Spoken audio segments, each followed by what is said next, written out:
अस्सलाम वालेकुम। टॉपिक का नेम क्या बच्चों? Ionization energy and energy levels. Ionization energy हमने पहले पढ़ी हुई है। आयनाइजेशन एनर्जी क्या होती है बच्चों?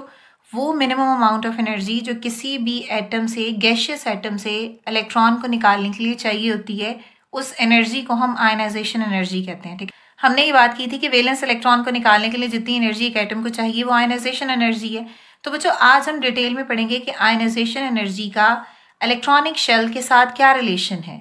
फॉर एग्जाम्पल, जब हम इलेक्ट्रॉन निकालते हैं किसी भी एटम से, उसके वैलेंस शेल से इलेक्ट्रॉन निकालते हैं, तब आयनाइजेशन एनर्जी क्या होगी, और जब इनर शेल से इलेक्ट्रॉन निकाले जाते हैं तब आयनाइजेशन एनर्जी क्या होती है। ठीक है, एनर्जी लेवल्स को बच्चे इलेक्ट्रॉनिक शेल्स भी बोलते हैं। ठीक है, जैसे हमने पढ़ा है ना कि फर्स्ट शेल है, सेकंड शेल है, थर्ड शेल है, मतलब के शेल है, एल शेल है, एम शेल है और एन शेल है। उसी तरह उनकी एनर्जी भी होती है E1, E2, E3 and E4। So different shells होंगे, उनकी एनर्जी बच्चे डिफरेंट होगी। ठीक है, a major difference between the electrons in different types of shell in their energy। मतलब चार अगर शेल हैं हमारे पास, ये K शेल है, ये L है, ये M है, ठीक है, और ये N है। यानी ये मैंने बोला ये K है, ये L है, ये M है और ये N है बच्चे। इसी तरह इसकी एनर्जी हमने कहा E1 है, अगले की एनर्जी E2 है, उससे अगले की एनर्जी E3 है, उससे अगले की एनर्जी E4 है। तो यहाँ पे क्या लिखा है? A major difference between the electron. और इन सब में बच्चे इलेक्ट्रॉन प्रेजेंट है। के शेल में इलेक्ट्रॉन प्रेजेंट है, उसकी एनर्जी E1 है। जो यहाँ पे इलेक्ट्रॉन बच्चे प्रेजेंट है उसकी एनर्जी E2 है। तो यहाँ पे देखो, a major difference between the electrons in different types of shell in their energy. मतलब डिफरेंट टाइप्स ऑफ शेल्स में जितने इलेक्ट्रॉन्स होंगे उनकी एनर्जी भी डिफरेंट होगी। तो ये मेजर डिफरेंस है। Clear? We can investigate that electronic configuration of an atom by measuring experimentally the energy of the electron within them। और ये जो बच्चे चीज़ें हैं, ये जो इलेक्ट्रॉन की एनर्जी डिफरेंट होती है शेल्स में, ये हम एक्सपेरिमेंटली इन्वेस्टिगेट करेंगे। ये हम इन्वेस्टिगेट करेंगे by measuring ionization energy of each electron. ठीक है, हम सब इलेक्ट्रॉन के आयनाइजेशन एनर्जी को चेक करेंगे, कौन से शेल वाले इलेक्ट्रॉन की एनर्जी ज़्यादा है और कौन से शेल वाले इलेक्ट्रॉन की एनर्जी कम है। क्लियर है बच्चों? Ionization energies are used to investigate the electronic configuration of element in two ways। अब दो ये तरीके हैं जिस बेस पे एक एटम के जो शेल्स हैं उनमें जो इलेक्ट्रॉन प्रेजेंट हैं उनकी हम आयनाइजेशन एनर्जी को इन्वेस्टिगेट कर सकते हैं एक्सपेरिमेंटली। क्लियर? फर्स्ट पॉइंट क्या बच्चों? Successive ionization energy of same element. यानी एक ही एलिमेंट का पहले हमने एक इलेक्ट्रॉन निकालना है, फिर दूसरा, फिर तीसरा, फिर चौथा। तो जब हम एक ही एलिमेंट के बच्चे वन बाय वन करके सारे इलेक्ट्रॉन निकालते जाएंगे तो उनकी जो एनर्जी होगी उसको बोलते हैं सक्सेसिव आयनाइजेशन एनर्जी। मतलब लगातार आप इलेक्ट्रॉन को निकाल रहे हो तो मुसलसल एनर्जी में चेंज आ रहा है। ठीक है, तो this is called successive ionization energy. Second point क्या है? आपने डिफरेंट एलिमेंट्स लेके उनमें से एक एक इलेक्ट्रॉन निकालना है और उनकी फर्स्ट आयनाइजेशन एनर्जी को देखना है। क्लियर? तो सबसे पहले बच्चे फर्स्ट पॉइंट देख लेते हैं, successive ionisation energies of the same element. देखो, successive ionization energy of same element क्या है? एलिमेंट बच्चे आप कोई भी एलिमेंट ले लो, कोई भी पर्टिकुलर एलिमेंट ले लो। ठीक है, measuring the energy required to remove all of its electron one by one. तो सक्सेसिव में हमने क्या करना है? हमने कोई भी पर्टिकुलर एलिमेंट ले लेना है और उनमें से सारे इलेक्ट्रॉन को वन बाय वन करके हमने रिमूव करना है और उस एनर्जी को हमने देखना है कि कितनी एनर्जी पे कौन सा इलेक्ट्रॉन रिमूव हो रहा है। क्लियर? फॉर एग्जाम्पल बच्चे, अगर एक एटम में 4 इलेक्ट्रॉन है, ठीक है, या 3 इलेक्ट्रॉन है, हमने फर्ज कर लिया कि X एक एलिमेंट है, उसमें सबसे पहले एक इलेक्ट्रॉन निकलेगा, उस पर एक पॉजिटिव चार्ज आएगा, जो इलेक्ट्रॉन निकला वो ये आ गया। ठीक है, तो इस इलेक्ट्रॉन को निकालने के लिए जो एनर्जी हम इसको देंगे ये है फर्स्ट आयनाइजेशन एनर्जी। इसी आयन से, ये जो एटम आयन में बन गया है, इसी आयन से हमने क्या करना है कि बच्चे एक और इलेक्ट्रॉन निकालना है। तो अब इस पर डबल चार्ज आ जाएगा तो एक और इलेक्ट्रॉन निकलेगा। इसके लिए जो एनर्जी चाहिए होगी उसको हम बोलेंगे सेकेंड आयनाइजेशन एनर्जी। ठीक है, I फॉर आयनाइजेशन और 2 फॉर सेकेंड। इसके बाद ये जो डबल चार्ज, अच्छा आप इसको ऐसे भी लिख सकते हो बच्चों, आप डबल पॉजिटिव चार्ज ऐसे भी लिख सकते हो और आप 2 पॉजिटिव भी लिख सकते हो। ये एक और इलेक्ट्रॉन निकाल देगा तो इसका मतलब है 3 पॉजिटिव आ जाएगा। इसको निकालने के लिए जितनी एनर्जी चाहिए होगी उसको बोलेंगे हम थर्ड आयनाइजेशन एनर्जी। ठीक है, so this is called successive ionization energy of same element. ये एक ही एलिमेंट है, ये एक ही पर्टिकुलर एलिमेंट है और इसमें से हम लगातार इलेक्ट्रॉन को निकाल रहे हैं, तो ये सक्सेसिव आयनाइजेशन एनर्जी है। जब आप इलेक्ट्रॉन को निकालोगे तो हर एक की आयनाइजेशन एनर्जी क्या होगी? डिफरेंट होगी। हमने वन बाय वन करके सारे इलेक्ट्रॉन निकाल दिए और एटम में जो है वो सिर्फ अब न्यूक्लियस बच गया है। Remove electrons from an atom until nucleus is left. This sequence of ionization energy is called successive ionization energy. The successive ionization energy show clearly the arrangements of electron in the shells around the nucleus. ठीक है? For example, अब देखो आपके पास एक successive ionization energy का एक order आ रहा है, यानी आपके पास एनर्जी की वैल्यूज आ रही हैं, तो आप उससे क्लियरली बता सकते हो कि इलेक्ट्रॉन की अरेंजमेंट शेल में कैसे है। जैसे फॉर एग्जाम्पल बच्चों, आपके पास एक एटम है, उसका टोटल एटॉमिक नंबर ही 3 है। जब आखिरी शेल में एक इलेक्ट्रॉन है, आपने जब एक इलेक्ट्रॉन निकाला, आपने देखा कि उसकी एनर्जी की एक वैल्यू आपने वो जो है नोट कर ली। अब आपने एक और इलेक्ट्रॉन निकाला जब, तो आपने देखा कि एनर्जी का एक प्रॉपर डिफरेंस आ रहा है, बहुत ज्यादा डिफरेंस आ रहा है। इसका मतलब ये कि अब आप इलेक्ट्रॉन इनर शेल से निकाल रहे हो, जिसके लिए आपको एनर्जी ज्यादा लगानी पड़े। तो यहाँ पे यही क्लियर डिफरेंस होता है कि आप एनर्जी से आप ये बता सकते हो कि इलेक्ट्रॉन की अरेंजमेंट किस शेल में है। आप इलेक्ट्रॉन इनर शेल से निकाल रहे हो या आउटर शेल से निकाल रहे हो, यानी वैलेंस शेल से निकाल रहे हो। क्लियर? तो बच्चे आप आगे हम एक और एग्जाम्पल मैग्नीशियम के लेंगे ना, तो आपको उसको क्लियर हो जाएगा। और अब फॉर एग्जाम्पल बच्चों, लिथियम का एटॉमिक नंबर होता है 3, ठीक है। अब इसका मतलब है अगर आप इसका शेल ड्रॉ करो, यहाँ पे न्यूक्लियस है, 2 इलेक्ट्रॉन यहाँ पे हैं और 1 इलेक्ट्रॉन यहाँ पे है, ठीक है। हमने क्या किया, यहाँ से 1 इलेक्ट्रॉन को रिमूव कर दिया। जब 1 इलेक्ट्रॉन रिमूव किया, इसकी जो आयनाइजेशन एनर्जी थी वो 1 थी। अब क्या होगा कि जो लिथियम यहाँ पे L था, Li था, यहाँ पे Li लिथियम पॉजिटिव बन गया, यानी लिथियम के पास अब सिर्फ 2 इलेक्ट्रॉन रह गए हैं और यहाँ पे ये न्यूक्लियस है। क्लियर? देखो साइज भी इसका छोटा हो गया। अब हमने क्या किया कि लिथियम से हमने एक और इलेक्ट्रॉन को रिमूव किया और इसके लिए जो आयनाइजेशन एनर्जी है वो क्या होगी, सेकेंड आयनाइजेशन एनर्जी।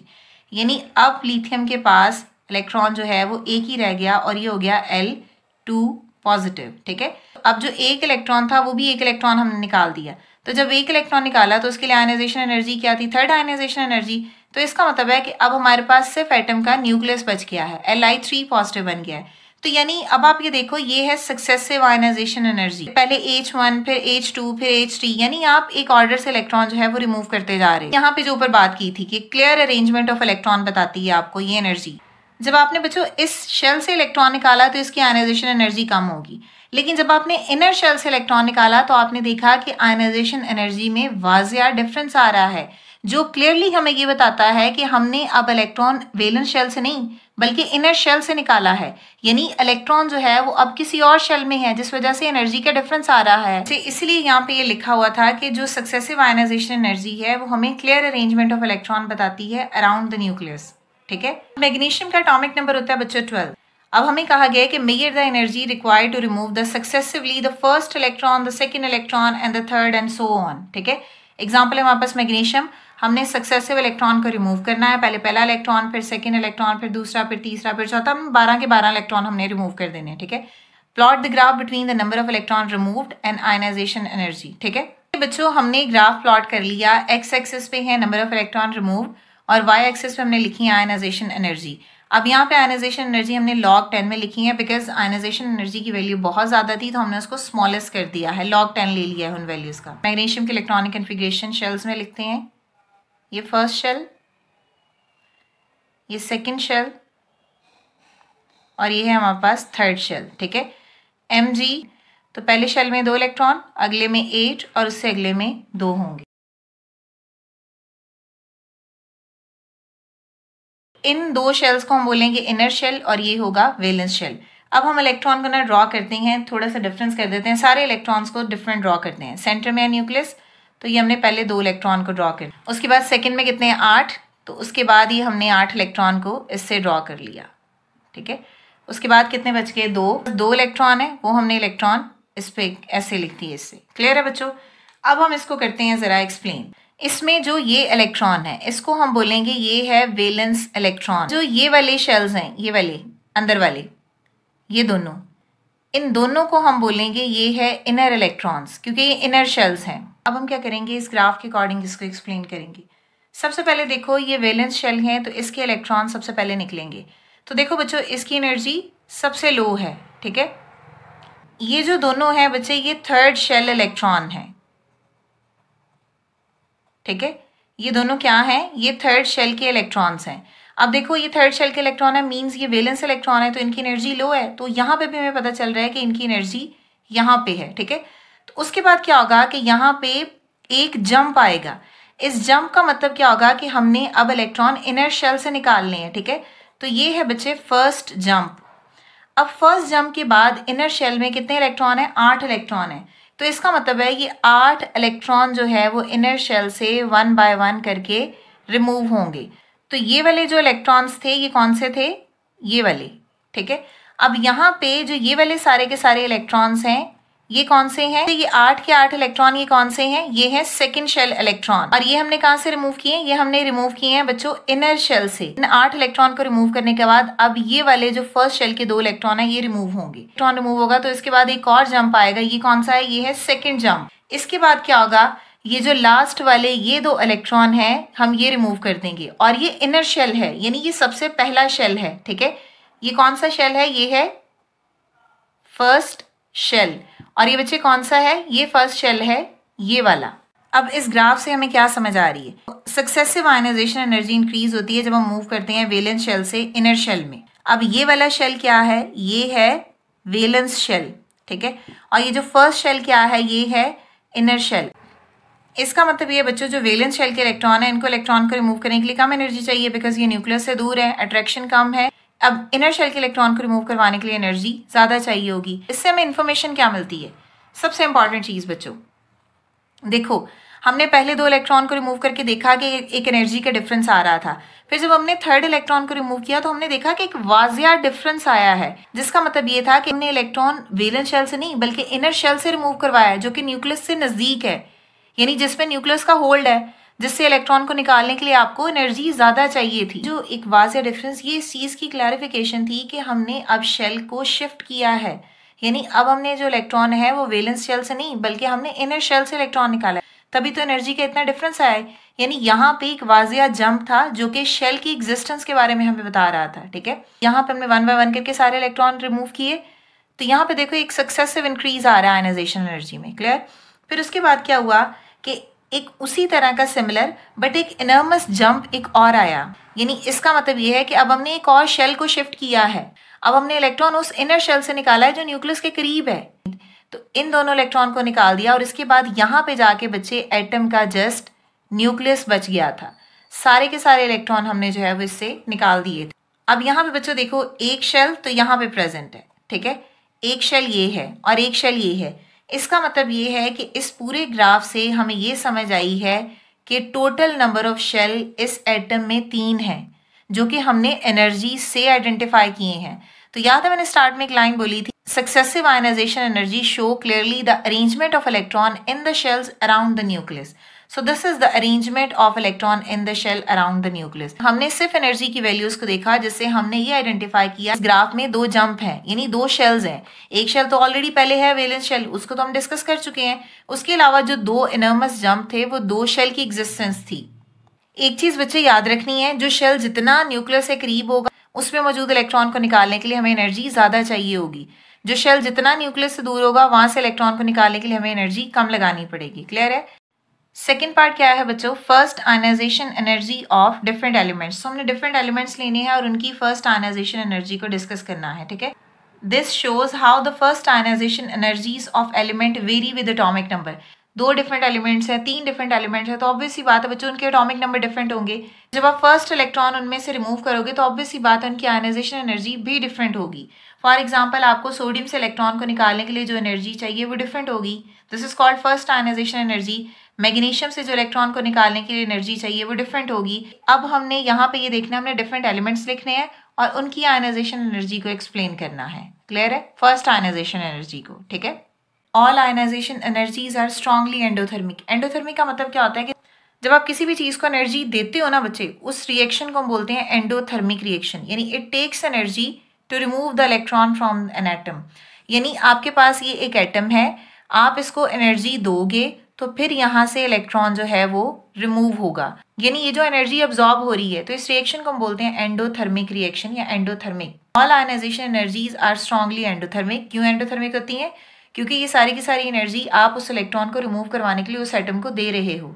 इसके बाद बच्चों हम आयनाइजेशन एनर्जी का ग्रुप एंड पीरियड में ट्रेंड देखते हैं, ये हमने पहले पढ़ा हुआ है तो ये रेपिटेशन ही है। पहले हमने पढ़ा है कि down the group ionisation energy decrease करती है। रीजन क्या होता है? Because down the group number of shells increase करते हैं। जब नंबर ऑफ शेल्स इंक्रीज करेंगे, hold of nucleus to valence electron कम हो जाएगा और इलेक्ट्रॉन को हम आसानी से रिमूव कर देंगे, ठीक है। फॉर एग्जांपल बच्चों, यहाँ पे अगर मैं 2 ग्रुप के नेम लिखूं, 2 ग्रुप्स यहाँ पे लिख लिए। इसका मतलब क्या है कि इसमें से जब आप इलेक्ट्रॉन निकालोगे तो इनकी आयनाइजेशन एनर्जी कंपैरेटिवली क्या होगी? हाई आयनाइजेशन एनर्जी होगी।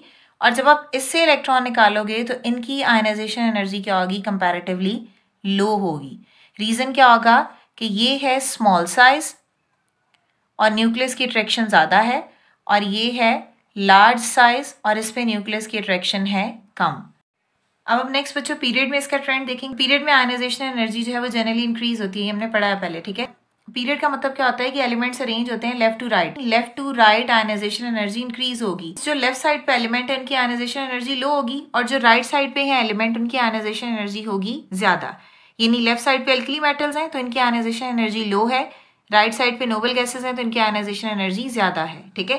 रीजन क्या है इसका? आपको याद है बच्चों जब हमने ट्रेंड्स पढ़े थे तो वहां पे हमने ये मेंशन किया था कि पीरियड में शेल सेम रहता है, शेल के अंदर इलेक्ट्रॉन बढ़ रहे होते हैं। तो देखो जब इलेक्ट्रॉन बढ़ रहे होंगे तो न्यूक्लियस का होल्ड उन इलेक्ट्रॉन पर ज्यादा होगा, तो उन इलेक्ट्रॉन को रिमूव करना मुश्किल होगा, यानी ज्यादा एनर्जी चाहिए होगी। तो यही रीजन है।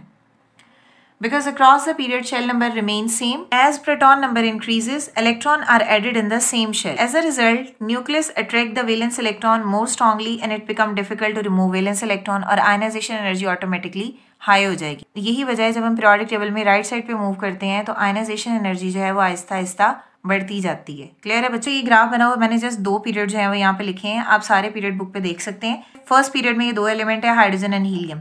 तो हाइड्रोजन कहाँ होता है? लेफ्ट साइड पे, इसकी आयनाइजेशन एनर्जी कम है। हीलियम राइट साइड पे तो इसकी आयनाइजेशन एनर्जी ज्यादा है, ठीक है। फर्स्ट एलिमेंट है लिथियम और लास्ट एलिमेंट है बच्चे नियॉन। यहाँ पे भी ग्रेजुअल इंक्रीज हो रहा है आयनाइजेशन एनर्जी में। क्लियर है बच्चों? रीजन वही जो मैंने ऊपर मेंशन कर दी है। ग्राफ आपने एटॉमिक नंबर और आयनाइजेशन एनर्जी के दरमियान बनाना है, और यहाँ पे आयनाइजेशन एनर्जी आपने किलोजोल पर मोल में लेनी है।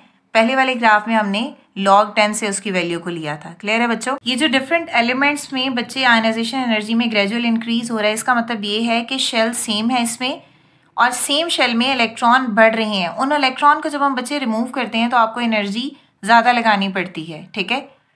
मतलब force of attraction between the nucleus to outermost electron ज्यादा होती है पीरियड में। स्टिल अगर इस टॉपिक से रिलेटेड आपको कोई भी प्रॉब्लम है तो आप कमेंट कर सकते हैं। नेक्स्ट वीडियो तक के लिए अल्लाह हाफिज।